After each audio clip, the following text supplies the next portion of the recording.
Hi there, my highly valued, treasured and esteemed viewers and listeners, and welcome back to your channel of choice. My name is Dr. Nath Arwa. I am a clinical pharmacist by training and by profession, and I am the founder of Progressive Pharmacotherapy Consultants, a premier virtual clinical pharmacy institute for capacity building for healthcare workers.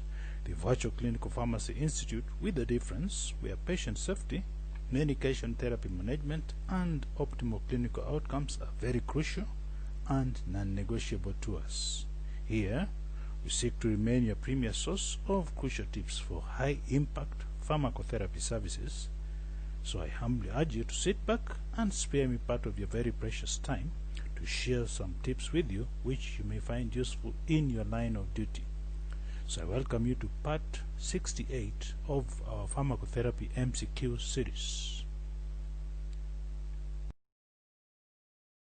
So our first question reads, as part of your routine duty as a clinical pharmacist at your hospital, you are tasked to review the medications of a 72-year-old female patient who recently fractured her hip following a mechanical fall in her house, for possible medication recommendations which could help decrease her anticholinergic risk. Currently, she takes 50 mg of Synthroid orally once daily after breakfast for her hypothyroidism, 10 mg of lisinopril orally once daily, and 40 mg of furosemide orally once daily for her hypertension, and 4 mg of Dentrol, which is tolteridine, once daily for urge urinary incontinence, 50 mg of sertraline in the morning for her depression, 10 mg of loratadine once daily for her allergic rhinitis, 17.2 mg of senna, and 100 mg of Docusate for her constipation, and 20 milliequivalents of a potassium supplement by the name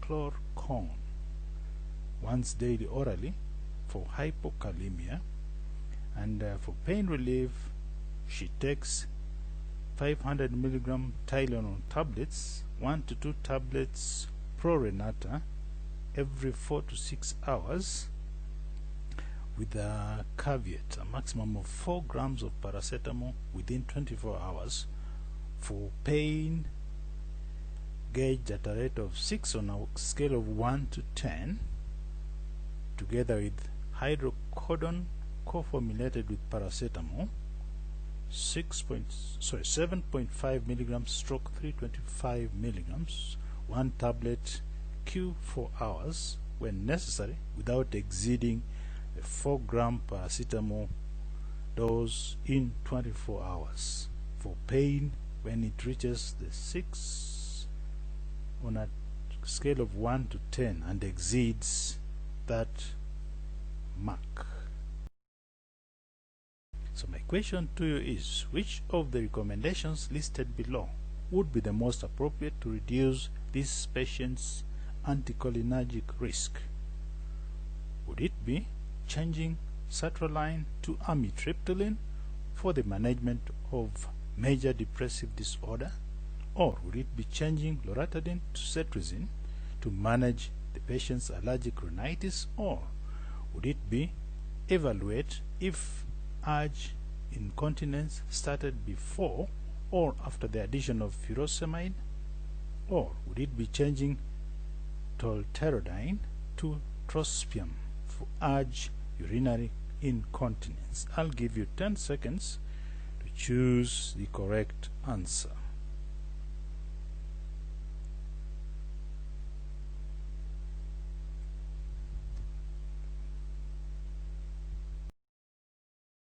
I would opt to evaluate if this patient's urge incontinence started before or after the addition of furosemide.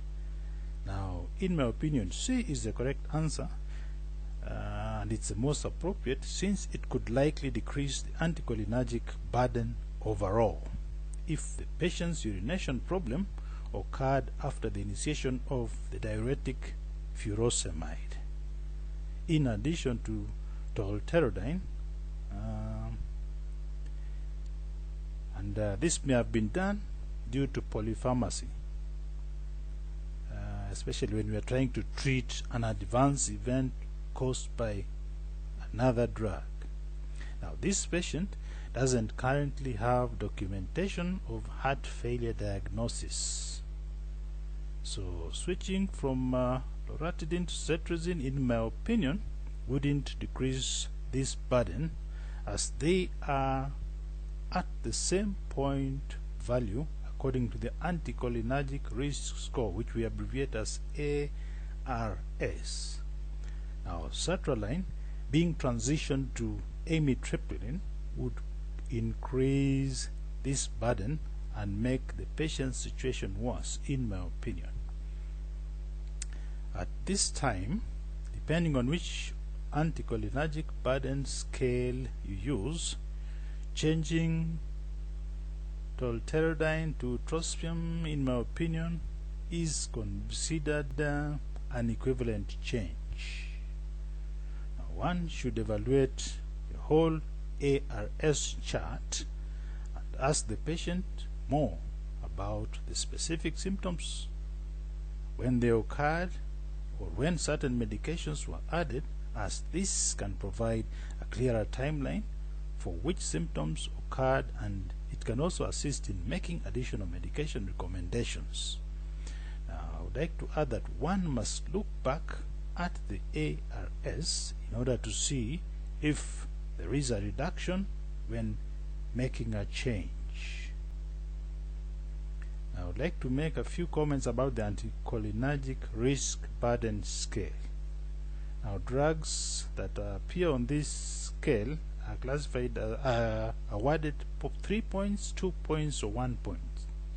Now, among those that are awarded 3 points include amitriptyline, atropine, benzatropine, carisoprodol, chlorpromazine, cryptoheptadine, dicyclomine, diphenhydramine, flufenazine, hydroxyzine, hyoscyamine, imipramine, meclizine, oxybutynin, parfenazine, promethazine, thioridazine, thiothaxine, tizanidine, and even trifluoperazine. Most of the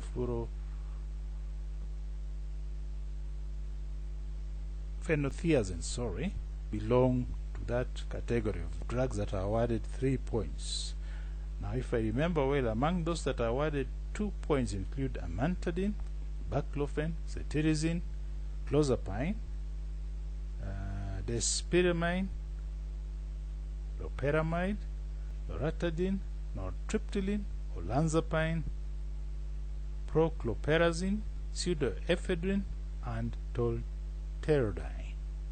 And amongst those that are awarded 1 point include carbidopa, levodopa, entacapone, methocarbamol, metoclopramide, mirtazapine, paroxetine, pramipexole, quetiapine, ranitidine, risperidone, selegiline, trazodone, and ziprasidone.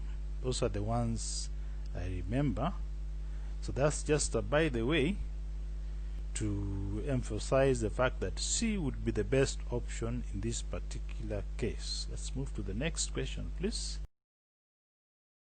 It's Mr. ATM, a 79-year-old male, is being admitted to your geriatric ward for a recent fall and a hip fracture. So he fractured his hip after a fall. Before his fall, Mr. ATM stated that he was seated in his armchair viewing his favorite sports program on television.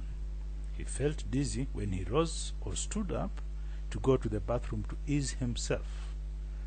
So as the clinic pharmacist in the geriatric ward, you refer to the BS criteria list in form of a pocket guide, and you start looking through this patient's current medications list to see if any of his current medications could have contributed to his dizziness. Now, the patient's self-reported list of current meds include salbutamol inhaler, which he doses at 2 puffs q6 hours pro rata for chest congestion, for breathing, in his own words. Lisinopril 10 milligrams once daily for his hypertension. Metformin at a dose of 1 gram after breakfast and after dinner for his type 2 diabetes mellitus. Terazosin at a dose of 8 milligrams taken orally once daily every evening for his benign prostatic hypertrophy or hyperplasia. Then a puff of formoterol inhaled once daily for his COPD, alongside 1 puff of tiotropium inhaled once daily for his COPD. Now, based on Mr. ATM's current medication list that has been stated above and the Beer's criteria list, which of the medications listed below is the most likely contributor to Mr. ATM's recent fall? Is it formoterol, terazosin, metformin, or salbutamol? I'll give you 10 seconds to choose the correct answer.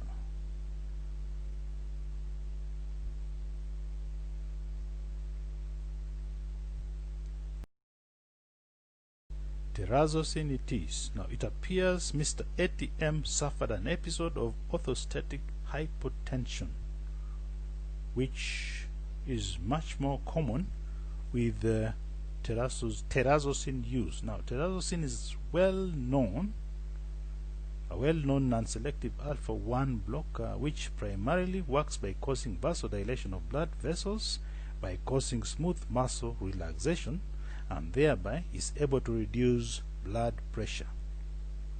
It is also used in patients with symptoms of benign prostatic hyperplasia or hypertrophy, since it can also relax the smooth muscles within the bladder neck and thereby reduce outlet obstruction when there is need to urinate. Now, salbutamol and formoterol haven't been reported to cause orthostatic hypotension or increased risks of fall. So that makes alternatives A and D wrong. Then I would like to add that metformin has a higher incidence of falls when co-administered with insulin or the sulfonylureas, not alone. Now, many issues with the geriatric population or the patients coming to hospital can likely be traced back to an incidence event. Now, by taking your time and probing the patient properly and thoroughly, many times a clinician can identify an etiology to a fall, like this particular case, and can help prevent additional outcomes from occurring again. Now, the Beer's criteria list can identify high risk, potentially inappropriate medication. So it's very important to use it or to refer to it in pharmacotherapy, especially when polypharmacy is practiced by the prescriber. Let's move to the next question, please. And it reads, which of the medications listed below is an agonist to the presynaptic alpha-2 receptor, which causes a reduction in the overall sympathetic tone coming from the central nervous system and can be used in the treatment of hypertension in adult patients and for ADHD in the pediatric population? Is it mirtazapine, aliskiren, clonidine, or hydralazine? I'll give you 10 seconds to choose the correct answer.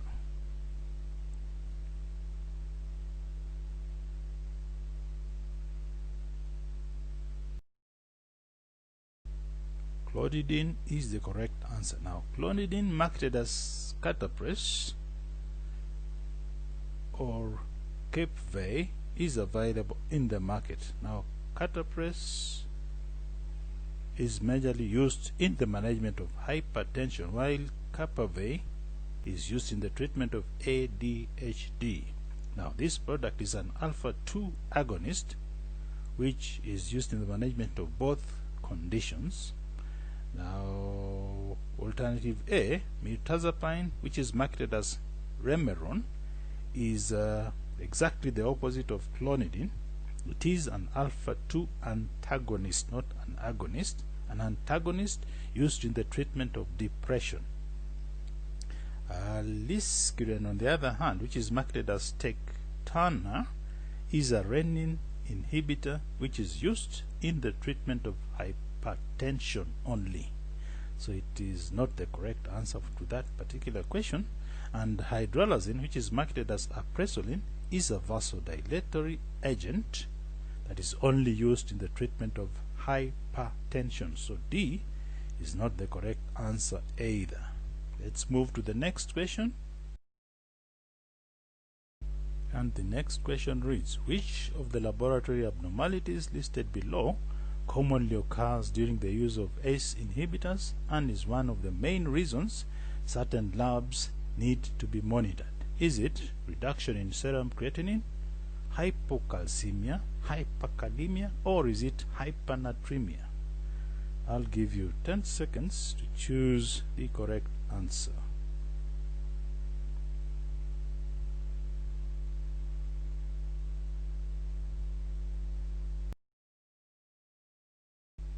Hyperkalemia it is. Now, hyperkalemia can be described as an increase in serum potassium above the 5 milliequivalents per liter level, and it occurs because the ACE inhibitors are known to reduce the levels of aldosterone, which would normally go to the kidneys and cause sodium and water reabsorption while extracting potassium into the urine. Now, ACE inhibitors indirectly block this effect of aldosterone, causing potassium retention, thereby increasing the risk of hyperkalemia. ACE inhibitors aren't commonly associated with causing a reduction in serum creatinine. They have the ability to increase or to elevate serum creatinine due to hemodynamic changes related to blood flow into and out of the nephron, as well as pressure within the glomeruli. ACE inhibitors cause dilatation of the efferent arterioles. Those are the arterioles leaving the glomerulus of the nephron, and this causes an increase in outflow of blood from the glomerulus, which then reduces glomerular filtration pressures, and the result is less creatinine being filtered, but it can also be the reason for the renal protective effects of ACE inhibitors, especially in the diabetic population. So it can have a positive effect. Now, patients with bilateral arterial renal artery stenosis, that is which is caused by plaque buildup or restrictive blood flow coming into the nephron via the renal artery, can have significant elevations in serum creatinine that is suggestive of acute kidney injury. Now, patients initiated on ACE inhibitors need to have follow-up lab assessments within a few weeks to ensure hyperkalemia isn't occurring. Now, such patients should avoid most salt substitutes, since such substitutes exchange sodium with potassium. So if such patients use salt substitutes, they may end up with a serious case of hyperkalemia. Just by the way, let's move to the next slide. And the question reads, which of the mechanisms of actions listed below most accurately applies to furosemide when being used to induce diuresis in patients with edema or fluid overload? Is it has an oral absorption or bioavailability above 90%, or is it antagonizes the sodium potassium chloride transporter, which then blocks about 20 to 30% of sodium reabsorption by the nephron, or Is it true that it blocks the aldosterone receptor in the distal aspect of the renal tubule? Or is it true that it blocks approximately 60% of sodium reabsorption in the proximal renal tubule? I'll give you 10 seconds to choose the correct answer.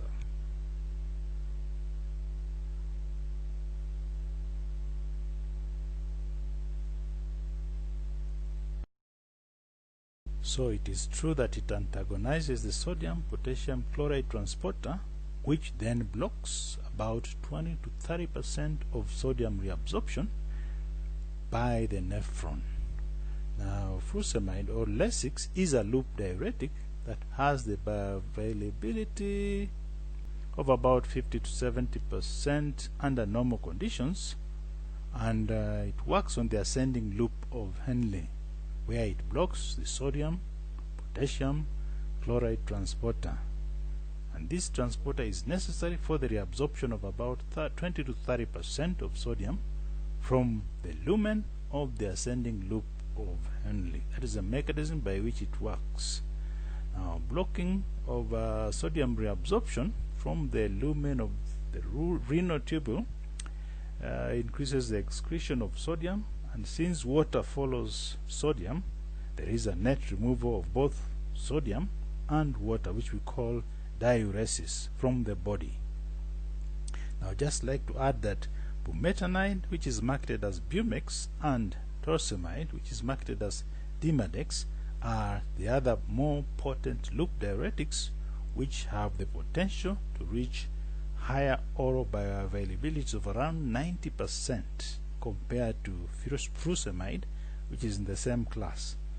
Now, I would like to add that aldosterone antagonists like spironolactone, marketed as Aldactone, and eplerenone, marketed as Inspra, are known to antagonize the aldosterone receptor in the distal aspect of the renal tubule, and this reduces the aldosterone mediated absorption of water and sodium. So that makes C the wrong answer to this question. Then I would like to add that all loop diuretics work at the ascending loop of Henle, where they block the sodium potassium chloride transporter, which is necessary for the reabsorption of about 20 to 30% of sodium from the lumen of the renal tubule. So these loop diuretics have a sealing effect. I would like to remind you of that, and that is part due to the saturation of the available transporters in the lumen of the ascending loop of Henle. So where higher doses of the drug may not necessarily exert more diuresis, and that doesn't outweigh the side effects. So there reaches a time when it makes no sense to continue increasing the dose of the diuretic, the loop diuretic, because the side effects may outweigh the benefits that you accrue from diuresis.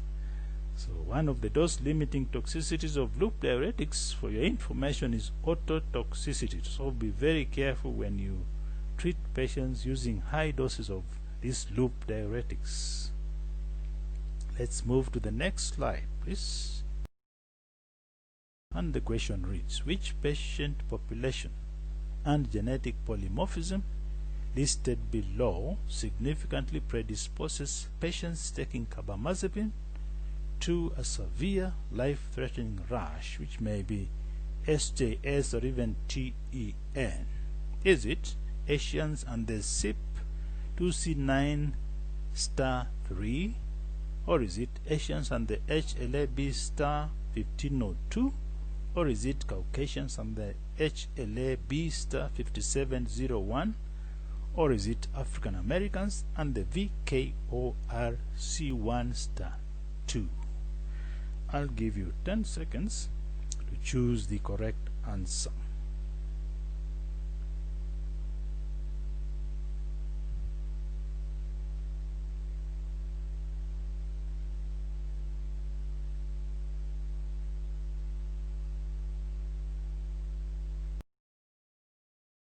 correct answer is Asians and the HLA-B star 1502. Now carbamazepine has a black box warning for the increased risk of this adverse event in people of Asian descent, especially the Han Chinese. There's an increased tendency to develop severe and life-threatening rashes such as SDS and 10 in this population. Now the FDA recommends avoiding carbamazepine in patients with HLA-B star 1502 alleles. Now this information applies to the use of carbamazepine for both the treatment of epilepsy as well as bipolar disorder. Now just a comment about the HLA-B star 5701. That would put patients at risk for a Bacavia hypersensitivity reaction, and the VKORC1 star 2 and the CYP2C9 star 3 are involved mainly in warfarin safety and efficacy. They do not apply to carbamazepine at all. Let's move to the next question, and it reads: Mrs. ZAJ, an 80-year-old female patient who has had a hip fracture after a fall, is being admitted to your geriatric ward. As the geriatric clinical pharmacist, you are reviewing Mrs. ZAJ's medications and you are concerned about her anticholinergic risk, thinking it potentially contributed to her fall and eventual fracture. Currently, she takes 50 mics of Synthroid once daily for her hypothyroidism, 10 milligrams of lisinopril once daily alongside 40 milligrams of furosemide once daily for her hypertension, then tolterodine 4 milligrams once daily for urge urinary incontinence, 50 milligrams of sertraline in the morning for depression, 10 milligrams of loratadine once daily for allergic rhinitis, 10 milligrams of Reglan, which is metoclopramide, orally 30 minutes before meals and at bedtime for her constipation. We know it's a procholinetic.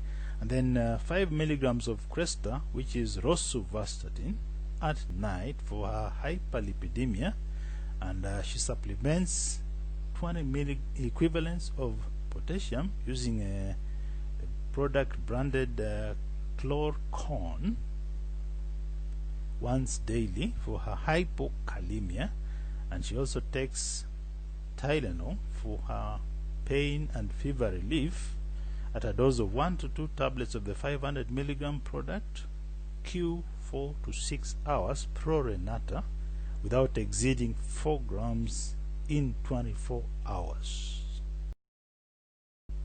So my question to you is, using the anticholinergic risk burden scale, what is ZAJ's total risk score? Is it 6 points, 5 points, 3 points, or 4 points? I'll give you 10 seconds to compute the total score.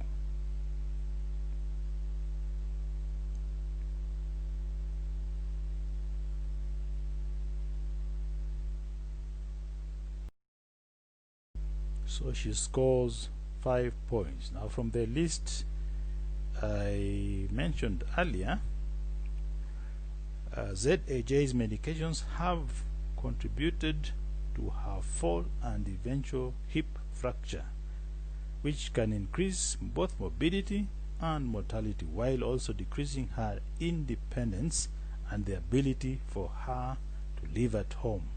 Now, based on the risk score that I talked about earlier, her total score is 5 points. Now remember, loratadine and tolterodine are both scored 2s, and Reglan metoclopramide scores a 1, which adds up to a total of 5. The other drugs do not score anything. Now, the greater the anticholinergic risk score, the greater the risk of adverse events in the adult or geriatric population.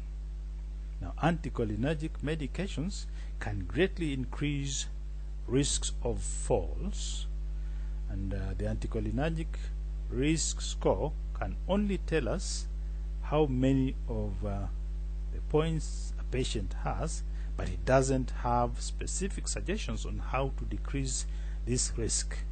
It can only be used to identify a patient's risk.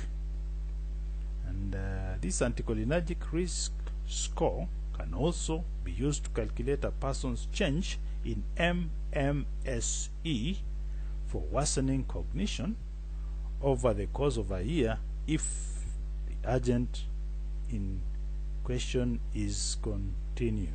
Just by the way, let's move to the next question, please. The next question reads, in which of the clinical scenarios listed below should over-the-counter decongestants be avoided if a patient's chief complaint is nasal congestion? Is it patients with a past medical history of peptic ulcer disease, or is it children aged between 12 and 17 years, or is it pregnant patients in their third trimester, or is it adult patients taking pregabalin for neuropathic pain relief? I'll give you 10 seconds to choose the correct answer.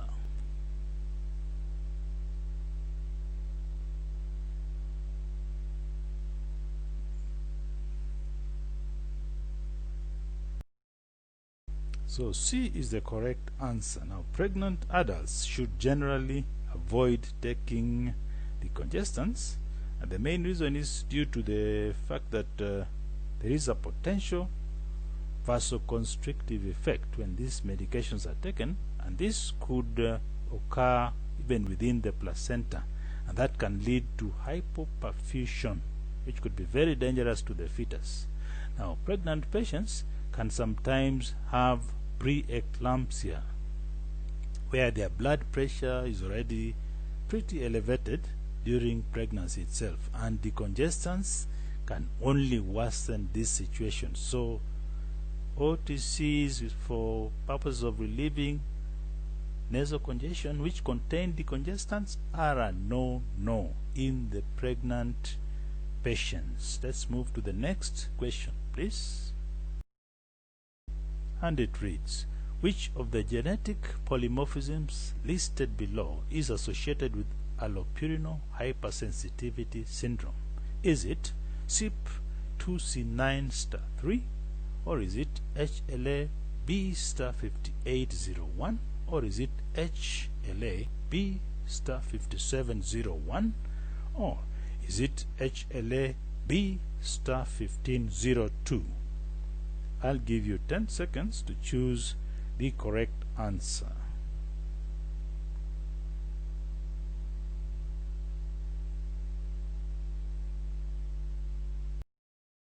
So the correct answer is HLA-B*5801. Now, HLA-B*1502 genetic polymorphism is associated with carbamazepine-induced skin rash, which includes SJS and 10. And HLA-B*5701 is a genetic polymorphism that is associated with the Abacavir hypersensitivity reaction. So that's the wrong one as well. Then CYP2C9-3 genetic polymorphism is usually associated with reduction in the metabolism of warfarin and an increased risk of bleeding when warfarin is administered. So it's the wrong one. Now, HLA-B*5801 genetic polymorphism is associated with allopurinol hypersensitivity reaction. That makes it the right answer. Now, just like to add that allopurinol is highly dependent on renal elimination, and this product requires renal dose adjustments in patients who have challenges with their kidney function. That's for your information. Let's move to the next slide. Our next question reads, which of the statements listed below best describes the mechanism of synergy which is produced on sequential administration of leucovorin and 5-fluorouracil? Is it a ternary complex is formed with folic acid, 5-fluouridine, 5'-triphosphate, abbreviated as FUTP, and thymidylate synthase to provide protracted thymidylate synthase inhibition and toxicity? Or is it a ternary complex is formed with reduced folate, 5-fluoro-2-deoxy-5-monophosphate, abbreviated as FDUMP, and thymidylate synthase to provide protracted thymidylate synthase inhibition and toxicity? Or is it leucovorin rescues fluorouracil toxicities by supplying necessary cofactors that have been depleted by thymidylate synthase? Or is it D, a complex is formed with reduced folates, lysinamide, ribonucleotide, formyl transferases, which is abbreviated as GARFT, and thymidylate synthase to provide protracted GARFT inhibition and toxicity? I'll give you 10 seconds to ponder over it and choose the right option from this very tricky question.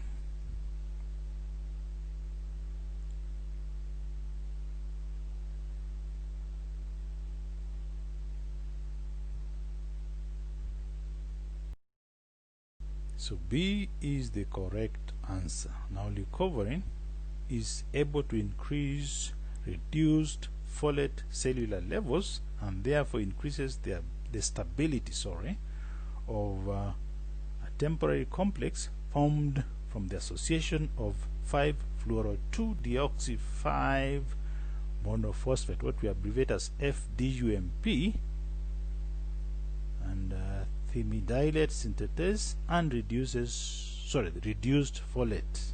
Now this ternary complex provides prolonged thymidylase synthase inhibition and greater cytotoxicity than fluorouracil alone, and that gives it an upper edge when used in therapy. So my highly esteemed viewers and listeners, that brings us to the end of this video. If this video benefited you in any way, please remember to give it a thumbs up and to like it and to share it widely with your peers out there. And if you haven't yet done so, I humbly urge you to subscribe to my YouTube channel. I would like to promise you that the best is yet to come. Thank you very much for viewing this video and for listening to me. I sincerely appreciate your partnership and your continued support and kind collaboration. And I look forward to interacting with you in part 69 of our Pharmacotherapy MCQ series. Thank you very much.